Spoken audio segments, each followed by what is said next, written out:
अस्सलाम वालेकुम। आज की इस वीडियो में हम फाइनल प्रेजेंटेशन की जो कुछ डायग्राम्स रह गई थी उनके बारे में डिटेल के साथ डिस्कस करेंगे। इससे पहले जितनी भी डायग्राम्स हैं, यूज़ केस डायग्राम है, प्रोसेस मॉडल है, ठीक है, सीक्वेंस डायग्राम है, इन सारी डायग्राम्स को हम डिटेल के साथ डिस्कस कर चुके हैं इससे पहले पिछले पार्ट के अंदर। आज के इस पार्ट के अंदर जो डायग्राम्स रह गई हैं, बाकी जो चीज़ें रह गई हैं उनके बारे में हम डिटेल के साथ डिस्कस करेंगे। जो आज की इस वीडियो को पहली दफ़ा देख रहे हैं उनको मैं रिकमेंड करूँगा इससे पहले जो वीडियो है पार्ट नंबर 1 उसको अच्छी तरह से देख लें, ताकि पिछले कंसेप्ट इस प्रेजेंटेशन के सारे क्लियर हो जाए और आज इस प्रेजेंटेशन के अंदर, इस वीडियो के अंदर जो भी चीज़ें हम डिस्कस करेंगे तो उनको अंडरस्टैंड करना फिर उनके लिए ज़्यादा ईजी होगा। चलिए आइए स्टार्ट करते हैं। पिछली वीडियो के अंदर हम पहुँचे थे कि सीक्वेंस डायग्राम के अंदर हम डिस्कस कर रहे थे जो सिंक्रोनस मैसेजेस होते हैं और एसिंक्रोनस मैसेजेस होते हैं, उनमें क्या डिफरेंस होता है। ठीक है, हमने पिछली क्लास के अंदर देखा था, एक दफ़ा दोबारा उसको रिपीट कर लेते हैं कि जो सिंक्रोनस मैसेजेस होते हैं उसके अंदर फील्ड एरो जो है वो यूज़ होता है इस तरह की शेप के साथ। ठीक है, ये वाला। और जो सिंक्रोनस मैसेजेस होते हैं उसके अंदर जो सेंडर है जब मैसेज सेंड करता है तो वेट करता है रिस्पांस का। ठीक है, अगर उसको रिस्पांस मिलता है तो फिर वो आगे प्रोसीड करता है, जो कि जबकि एसिंक्रोनस मैसेजेस के अंदर क्या करता है, अनफिल्ड एरो हेड इस तरह का यूज़ होता है और इसके अंदर वो रिस्पांस का वेट नहीं करता और आगे अगले मरहल पे, अगले स्टेप पे वो प्रोसीड कर जाता है, मूव कर जाता है। इसकी कुछ एग्जांपल भी हमने देखी थी इस तरह की, ये देखें एरो शेप सेंस की। ठीक है, ये सारा हम डिस्कस कर चुके थे। तो एक इसकी एग्जांपल हमने देखी थी। फॉर एग्जांपल इसके मैं आपको एग्जांपल इसकी दिखा देता हूँ ताकि आपके जो कंसेप्ट है दोबारा क्लियर हो जाए। यहाँ पे है सिंक्रोनस मैसेज के अंदर क्या होता है कि सेंडर को रिस्पांस की ज़रूरत होती है, जब उसको रिस्पांस मिलता है तो आगे प्रोसीड करता है। एग्जांपल इसकी देखते हैं। तो फॉर एग्जांपल क्या है, सेंडर क्या यूज़र है, ठीक है, वो रिसीवर क्या सर्वर है। उसने लॉगिन करने के लिए रिक्वेस्ट सेंड की। अब सर्वर क्या करेगा, फिर वो वेट करेगा कि जब सर्वर के पास रिक्वेस्ट जाएगी वो उसकी जो लॉगिन है, लॉगिन इन्फॉर्मेशन है, यूज़र नेम है, पासवर्ड है, उसकी सारी इन्फॉर्मेशन को ऑथेंटिकेट करेगा और फिर उसको रिस्पांस देगा, मैसेज शो करवा देगा भाई सक्सेसफुली लॉगिन, या वो कह देगा भाई इनवैलिड जो आपका यूज़र नेम है या पासवर्ड है। ठीक है, इस सिनेरियो के अंदर रिस्पांस का होना ज़रूरी होता है। उससे पहले भी कुछ एग्जांपल हमने देखी थी। और उसके बाद जो है एसिंक्रोनस मैसेज, उसके अंदर क्या होता है कि सेंडर को रिस्पांस की ज़रूरत नहीं होती। यहाँ पे ईमेल सर्वर की हमने एग्जांपल देखी थी कि जो ऑर्डर आपने किया है किसी भी वेबसाइट या एप्लीकेशन पे जाके, कुछ ऑर्डर आपने किया है तो उसकी कंफर्मेशन की ईमेल आपको आती है, तो उसका रिस्पांस होना ज़रूरी नहीं होता। सिंपल उसकी ना यूज़र को बताने के लिए एक कंफर्मेशन मैसेज जो है सेंड कर दिया जाता है, तो उसके बदले में उनको रिस्पांस की ज़रूरत नहीं होती। इस तरह से कुछ एग्जांपल है। पिछली वीडियो के अंदर इसकी और एग्जांपल भी हमने डिटेल के साथ देखी थी। इसको आज थोड़ा सा हमने रिवाइज कर लिया है। आज इससे नेक्स्ट मूव करेंगे। ये चीज़ें तो हम कर चुके थे। नेक्स्ट क्या है, हम प्रेजेंटेशन में जाके देखते हैं। यहाँ पे पहुँचे थे हम, लॉजिकल मॉडल जो क्लास डायग्राम है। अब क्लास डायग्राम के अंदर हर क्लास को, यहाँ पे मैं इसको थोड़ा सा जूम करके दिखाता हूँ, ये वाला, ये पे देखिए हर क्लास को हमने 3 पार्ट्स में डिवाइड किया गया है। ठीक है, सबसे पहले तो क्लास डायग्राम होती क्या है, क्लासेस के दरमियान जो इंटरेक्शन है, कौन कौन से रिलेशनशिप होते हैं, उनको दिखाने के लिए हम क्लास डायग्राम जो है एक लॉजिकल मॉडल बनाते हैं।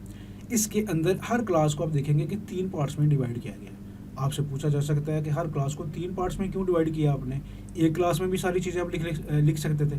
ठीक है, एक ही यहाँ पे बॉक्स बनाते सारी चीज़ें लिख देते। ये लाइन लगा के 3 पार्ट्स में क्यों डिवाइड किया है, या सबसे पहले क्लास का नेम है, ठीक है, ये क्लास का नेम होता है, और दूसरे हिस्से में जो इसके वेरिएबल्स होते हैं, डाटा मेंबर्स होते हैं, वो उनके नेम है, और तीसरा जो हिस्सा होता है वहाँ पे जो फंक्शन आप यूज़ करते हैं, मेथड यूज़ करते हैं उस क्लास के अंदर, ये उन फंक्शन या मेथड के नेम होते हैं। जो भी फंक्शन या मेथड होगा उसके आगे ये वाली इस तरह की ब्रैकेट्स जो है वो लगी हुई नज़र आती हैं। आपको पता है, आपने पढ़ा होगा इसके बारे में। ठीक है, ये चीज़ क्लियर। अब जाके डिटेल के साथ इसकी यहाँ से डिटेल देखते हैं। इनके लॉजिकल मॉडल जो है क्लास डायग्राम होते हैं, इसके अंदर क्या होता है, डिफरेंट टाइप के रिलेशनशिप होते हैं जो क्लासेस के दरमियान है, कैसे आपस में एक दूसरे के साथ कैसे कनेक्ट होती हैं, कैसे इंटरेक्ट करती हैं क्लासेस एक दूसरे के दरमियान। तो जो कॉमनली यूज़ होते हैं रिलेशनशिप, सबसे पहले होता है एसोसिएशन रिलेशनशिप। इसके अंदर क्या होता है कि एक लाइन होती है जो दो क्लासेस के दरमियान, दो क्लासेस को एक दूसरे के दरमियान कनेक्ट करती है। सिंपल एक लाइन के थ्रू हम इसको यूज़ करते हैं, ठीक है।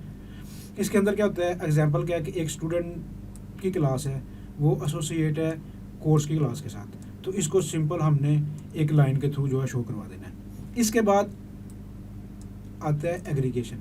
एग्रीगेशन में क्या होता है कि एक लाइन शो करवाते हैं, लाइन के साथ एक लाइन लगाते हैं हम, उसके साथ क्या होता है कि डायमंड शेप का एरो होता है, ठीक है। डायमंड शेप का एरो हम पॉइंट करते हैं दूसरी क्लास को।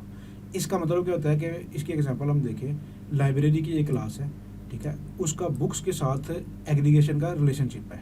इसकी अगर आपने एग्जांपल बतानी हो तो जो एग्रीगेशन है, एक लाइब्रेरी की क्लास है, उसका बुक्स के साथ रिलेशनशिप है, इंडिकेट करती है कि लाइब्रेरी कंटेन बुक, और जो बुक है कैन एग्जिस्ट इंडिपेंडेंटली, ठीक है।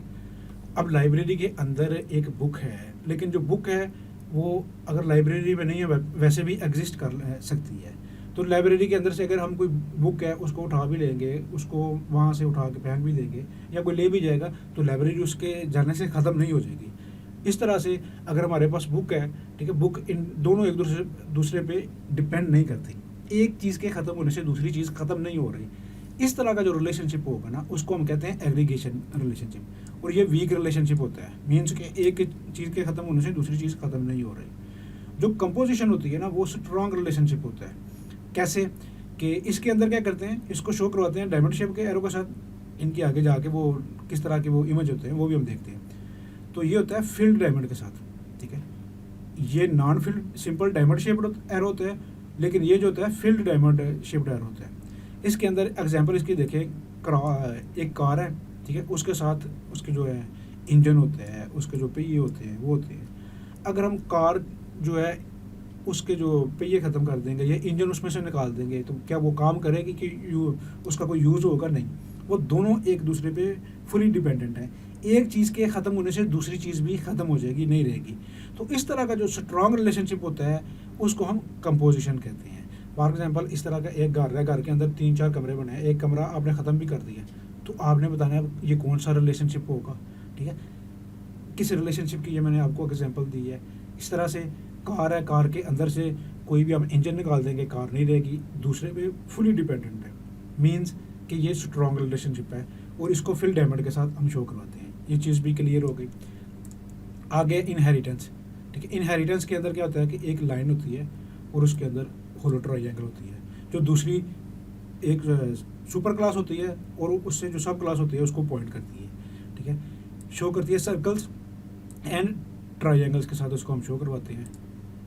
जो इनहेरिटेंस की प्रॉपर्टीज़ होती है, एक पेरेंट की क्लास होती है और उसके साथ चाइल्ड की क्लास होती है, जो उससे हम मेन जो क्लास होती है पेरेंट की क्लास होती है उससे इनहेरिट कर रहे होते हैं, इसको इनहेरिटेंस कहते हैं।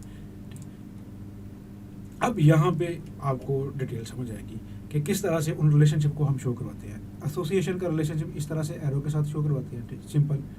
इनहेरिटेंस का इस तरह का एरो होगा, ठीक है, पोलो ट्रायंगल जो ऊपर हमने पढ़ा था। तो एग्रीगेशन का इस तरह से रिलेशनशिप होगा, ये वाला डायमंड है लेकिन फिल डायमंड नहीं है। कंपोजिशन ये फिल डायमंड है। इस तरह के और भी रिलेशनशिप होते हैं। डिपेंडेंसी के लिए इस तरह से हम शो करवाते हैं, ठीक है। इम्प्लीमेंटेशन के लिए इस तरह से एरो शो करवाते हैं। तो जो मोस्टली आपको पता होना चाहिए, इनहेरिटेंस, एसोसिएशन, एग्रीगेशन और कंपोजिशन के जो डिफरेंट साइन यूज होते हैं, आपको इनके बारे में नॉलेज होना चाहिए, ठीक है। अब यहाँ पे क्लास डायग्राम के अंदर आप देखेंगे प्लस और माइनस का जो साइन है ये भी आपको नज़र आएगा। ये सिंबल क्या करते हैं, जो प्लस का सिंबल होता है इंडिकेट करता है कि ये वाली जो चीज़ है वो पब्लिकली एक्सेस कर सकते हैं, पब्लिक वेरिएबल जो है। जो माइनस होता है वो प्राइवेट विजिबिलिटी को शो करवाता है। ये प्राइवेट होता है और ये पब्लिक विजिबिलिटी होती है। पब्लिक वेरिएबल जो पब्लिक फंक्शन या मेथड जो है उसको हर बंदा देख सकता है, कोई भी एक्सेस कर सकता है। मतलब क्या होता है, एट्रीब्यूट या मेथड जो है उसको एक्सेस किया जा सकता है उस क्लास के बाहर भी, ठीक है। और जो प्राइवेट होता है उसका मतलब क्या होता है, जो एट्रीब्यूट या मेथड है उसको सिर्फ उस क्लास के अंदर ही हम एक्सेस कर सकते हैं।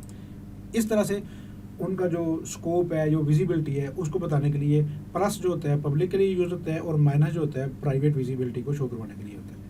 एग्जाम्पल हम देख लेते हैं, इसके साथ है पब्लिक एट्रीब्यूट, ठीक है। अब वो पब्लिक एट्रीब्यूट्स भी होते हैं, मेथड भी होते हैं और वेरिएबल्स भी हो सकते हैं। इंडिकेट नेम करता है एट्रीब्यूट का, जो क्लास के बाहर भी एक्सेस कर सकते हैं। वही जो वेरिएबल के लिए हमने चीज़ पढ़ी है, यहाँ पे वो मेथड के लिए, एट्रीब्यूट के लिए, मेथड के लिए वही चीज़ें बता रहा है। ठीक, अब इसके बाद एक और चीज़ भी आपको नज़र आ सकती है क्लास डायग्राम के अंदर, वो हैश का साइन होता है। ये वाला हैश का साइन क्या होता है? ये प्रोटेक्टेड विजिबिलिटी के लिए होता है।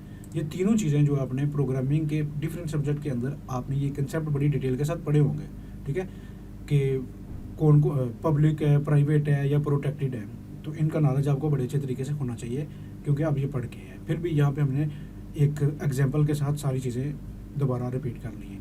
इसका मतलब क्या होता है कि एट्रीब्यूट या मेथड, कोई भी चीज़ जो होती है उसको एक्सेस कर सकते हैं विद इन क्लास, उस क्लास के अंदर भी, ठीक है, और उसकी सब क्लासेस के अंदर भी। अब तीनों में डिफरेंस आपको पता चलेगा। पब्लिक जो होता है उसको विद इन क्लास के बाहर भी हम यूज़ कर सकते हैं। माइनस का साइन जो होता है उसके जो मेथड है या एट्रीब्यूट है उसको सिर्फ उस क्लास के अंदर यूज़ कर सकते हैं। और जो हैश का है वो प्रोटेक्टेड विजिबिलिटी होती है। इसका मतलब है उस क्लास के अंदर भी और उसके अंदर जो सब क्लासेस है जिन्होंने उसको इनहेरिट किया हुआ है उसके अंदर भी इसको हम यूज़ कर सकते हैं। ये आपको अब क्लियर हो गया, ठीक है। ये सारी प्रोटेक्टेड जो है एट्रीब्यूट भी हो सकते हैं, मेथड भी हो सकते हैं, ठीक है। कोई वेरिएबल डिक्लेयर करना चाहते हैं, इस तरह से ये मेथड शो करवा रहा है, और ये वैसे कोई वेरिएबल का नेम जो है एट्रीब्यूट उसके जो है उसको शो करवा रहा है। ठीक हो गया जी। आइए इस डायग्राम की तरफ, अब आपको ये चीज़ क्लियर होगी। अब ये क्लास डायग्राम आपके सामने है, यहाँ से देख के अब आपसे अगर पूछा जाए एक क्लास को 3 पार्ट्स में क्यों डिवाइड किया है, आप बता सकते हैं। यहाँ पे ये पीछे माइनस और प्लस क्यों यूज़ किया हुआ है, ये चीज़ भी आप बता सकते हैं, क्लियर है।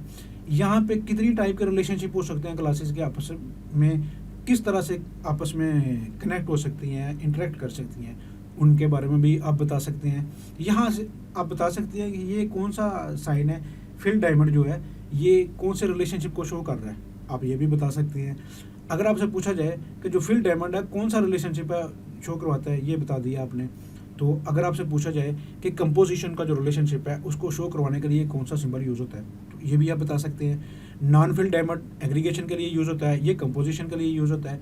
दोनों तरह से अगर आपसे कोई भी बंदा पूछ रहे तो आप बता सकते हैं कि कंपोजिशन के लिए ये वाला सिंबल यूज़ होता है या ये सिंबल कौन से रिलेशनशिप के लिए यूज़ होता है। ये सारी डायग्राम, ये सारी चीज़ें अब आपको क्लियर है, उम्मीद है इसके अंदर आपको कोई कन्फ्यूजन नहीं होगी।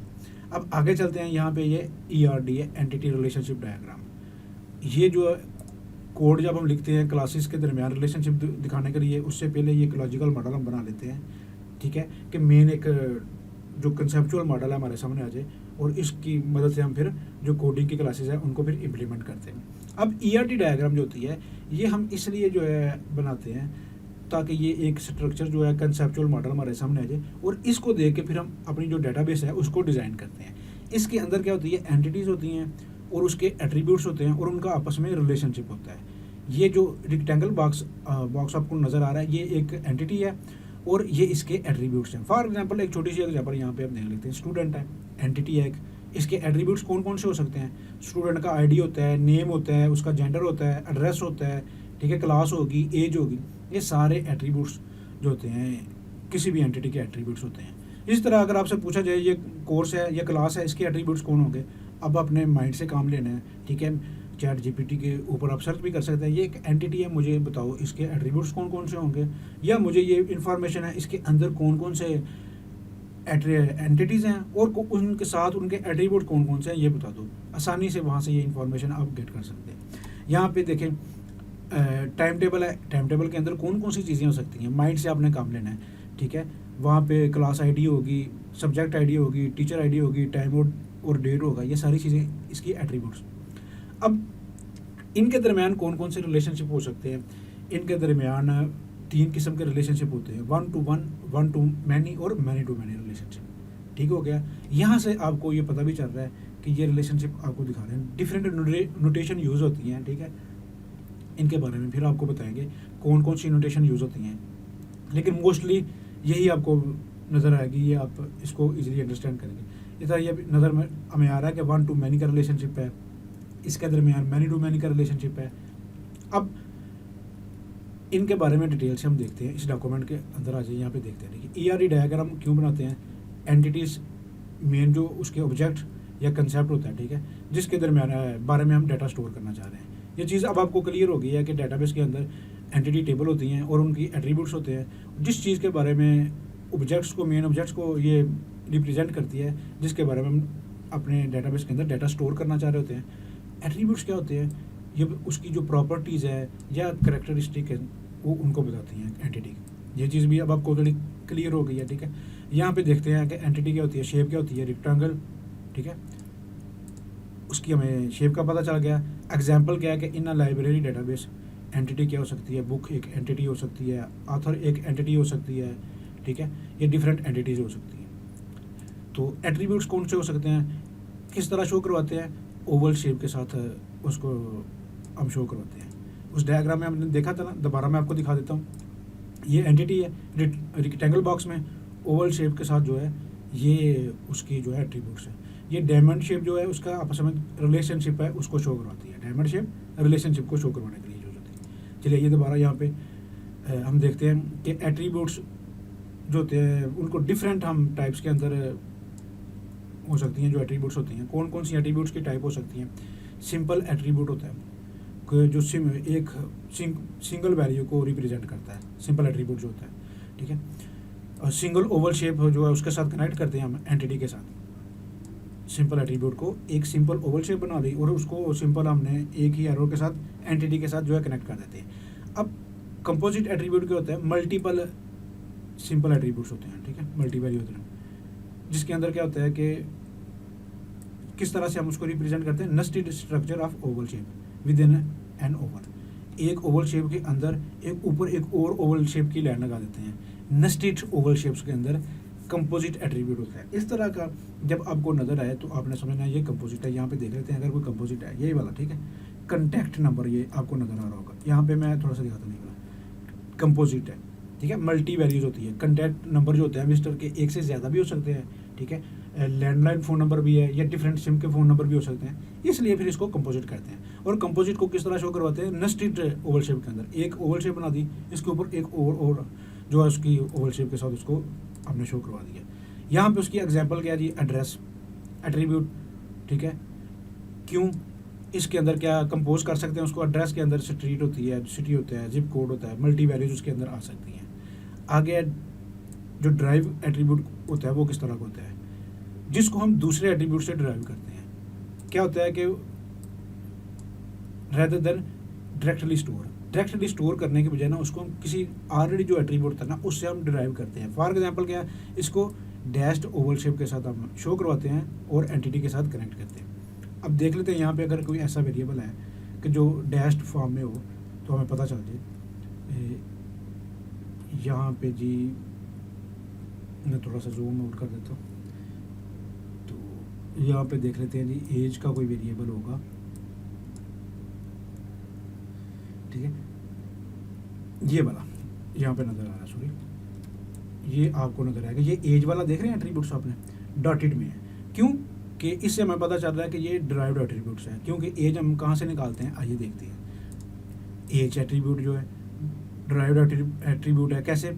हमारे पास date of birth already store होती है, ये एट्रीब्यूट ऑलरेडी स्टोर होता है। जब हमें डेट ऑफ बर्थ का पता होता है ना तो हम करंट जो डेट होती है हमारे पास उसको मद्देनजर रखते हुए उसकी जो एज है उसको कैलकुलेट कर सकते हैं। उस एट्रीब्यूट से इसको ड्राइव कर सकते हैं, उस गैस कर सकते हैं, बता सकते हैं। इस तरह के जो एट्रीब्यूट्स होते हैं उनको हम ड्राइव एट्रीब्यूट्स कहते हैं।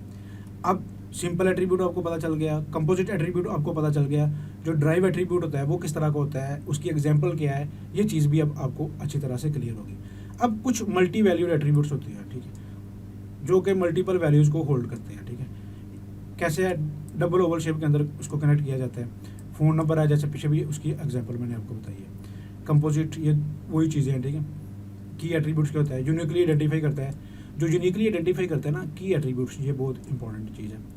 जो की एट्रीब्यूट होता है ना यूनिकली आइडेंटिफाई करता है किसी भी एंटिटी के अंदर जितने भी इंस्टेंसेस होते हैं, कोई भी एंटिटी होती है उसको उसके अंदर, या टेबल है, टेबल के अंदर कोई मल्टीपल रोज होती हैं, कि हर रो को यूनिकली आइडेंटिफाई करने के लिए हम क्या चीज़ करते हैं? की एट्रीब्यूट होता है। अब की एट्रीब्यूट को किस तरह से शो करवाते हैं? अंडरलाइन कर देते हैं या बोल्ड कर देते हैं। उस एट्रीब्यूट को हम बोल्ड कर देते हैं या अंडरलाइन कर देते हैं, ताकि देखने वाले को पता चले कि ये एक की एट्रीब्यूट है। अब एग्जांपल क्या है उसकी, स्टूडेंट आईडी, हमेशा जो आईडी होती है वो यूनिक होती है, ठीक है। अगर आपका आईडी कार्ड है वो यूनिक होगा, पासपोर्ट नंबर है वो यूनिक होगा। इस तरह हर टेबल के अंदर एक यूनिक की होती है, ताकि हमें पता चल जाए पूरे टेबल के अंदर जितनी भी वैल्यू हैं वो उससे को यूनिकली आइडेंटिफाई कर सकें। ये डुप्लीकेट नहीं हो सकती, ठीक है। एक ही चीज़ के दो रिकॉर्ड कभी भी टेबल के अंदर एंटर नहीं करने देंगे हमें। हर स्टूडेंट का आईडी जो है वो यूनिक होगा, इसलिए हमको इसको की एट्रीब्यूट कहते हैं। आइए देखते हैं इस जो हमारे पास डायग्राम है, यहाँ पे देखिए जितने भी एंटिटी है उसके साथ जितने भी एट्रीब्यूट्स हैं आपको नज़र आ रहेंगे।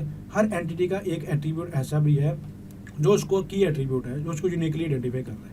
यहाँ पे उसका जो है विजिटर आईडी है, यहाँ पे अटेंड स्टूडेंट आईडी है, पेरेंट पे जाके देखें यहाँ पे भी उसका आईडी होगा, पेरेंट आईडी है, ठीक है। हर एक जो एंटिटी है उसका कोई ना कोई आईडी होगा। यहाँ पे स्टूडेंट आईडी है, इसको अंडरलाइन किया हुआ है। जब अंडरलाइन किया हुआ है इसका पता मतलब हमें पता चल गया ये एक की एट्रीब्यूट है। यहाँ पे अगर आपको पूछा जाए सारी चीज़ें दोबारा अगर मैं आपसे पूछूं तो ये वाला एट्रीब्यूट इसको हमने डबल शेप में क्यों किया हुआ है, ठीक है, नेस्टेड ओवल शेप में क्यों लिखा हुआ है, ये जो एट्रीब्यूट है उसको आपने डॉटेड लाइन में क्यों लिखा हुआ है, आप अब ये बता सकते हैं। अच्छा, ये एट्रीब्यूट है उसको आपने अंडरलाइन क्यों किया हुआ है, ये भी अब बता सकते हैं। ये सारी चीज़ें अब आप बता सकते हैं, ठीक है। ये सारी चीज़ें अब आपकी क्लियर हो गई हैं, ठीक है। अब दोबारा जाते हैं यहाँ पे, कंपोजिट की क्या होती है कि दो या उससे ज़्यादा एट्रीब्यूट्स को मिला के जब बनी होती है उसको हम कंपोजिट करते हैं यूनिकली आइडेंटिफाई करने के लिए। कम्बिनेशन क्या होता है, ऑर्डर आईडी या प्रोडक्ट आईडी है, दोनों को मिला के एक से ज़्यादा जब की एट्रीब्यूट्स को मिला के हम ऐसी की बनाते हैं जो यूनिकली आइडेंटिफाई करे टेबल के अंदर जितने भी हमारी रोज़ है या डेटा है, तो उसको हम कंपोजिट की कहते हैं, ठीक है। एक से ज़्यादा की जो यूनिकली आइडेंटिफाई करने के लिए की यूज़ होती हैं उनको मिला के जब हम यूज़ करते हैं तो उसको हम कंपोजिट की कहते हैं, ठीक हो गया। यहाँ पे ये चीज़ें क्लियर हो गई। फ़ोन नंबर पर ये वाली एग्जांपल भी आपकी क्लियर हो गई, ठीक है। सिंपल वाली भी कंपोजिट एट्रीब्यूट भी हो गया, ठीक है। यहाँ पे अब हम देखते हैं कि इसमें रिलेशनशिप कौन से होते हैं। 1-to-1 रिलेशनशिप क्या होता है, एक टीचर जो है वो मल्टीपल क्लासेस को टीच कर सकता है, ये 1-to-many का रिलेशनशिप हो गया, ठीक है। 1-to-many का अगर कोई भी पूछा जाए कि 1-to-many रिलेशनशिप क्या होता है, उसको शो कैसे करवाना है, यहाँ पे अगर आप जाके देखें तो ये हमें पता चला है 1-to-many, ठीक है। पेरेंट और स्टूडेंट का 1-to-many क्या है, एक जो पेरेंट है उसके एक से ज़्यादा जो है वो बच्चे हो सकते हैं, किड्स हो सकते हैं, ठीक है। इस तरह यहाँ पे देखें टीचर और कोर्स के दरमियान कौन सा है, 1-to-many। एक जो टीचर है एक से ज़्यादा कोर्सेज जो है उनको वो टीच कर सकता है, ठीक है। यहाँ पे एग्जांपल आप देखते हैं, एक जो टीचर है एसोसिएट होता है क्योंकि एक से ज़्यादा क्लासेस के दरमियान एक क्लास को भी वो टीच कर रहा है, हो सकता है वो किसी और क्लास को भी टीच कर रहा है, लेकिन एक क्लास जो है वो सिर्फ एक ही टीचर के साथ एसोसिएट होगी, ठीक है। यहाँ आगे मैनी टू मैनी रिलेशनशिप क्या होता है, many student can enroll in many courses. कई स्टूडेंट है वो कई कोर्सेज के अंदर इनरोल हो सकते हैं, और एक कोर्स है हो सकता है मल्टीपल स्टूडेंट उस कोर्स को रख लें, ठीक है। एक स्टूडेंट है एक से ज़्यादा कोर्स में इनरोल हो सकता है, और एक कोर्सेज है फॉर एग्जाम्पल कोई भी कंप्यूटर नेटवर्क का या प्रोग्रामिंग का, हो सकता है एक से ज़्यादा स्टूडेंट उसको रखें। दोनों मैनी टू मैनी रिलेशनशिप इसके अंदर आ सकता है। कैसे, multiple student can enroll in multiple courses, each course can have multiple student, ठीक है। ये एक सिंपल उसकी एग्जांपल थी जो मैंने आपको बता दी है। तो इस तरह की कोई भी एग्जांपल जो है आपके सामने है या पूछा जाए तो अब आप बता सकते हैं।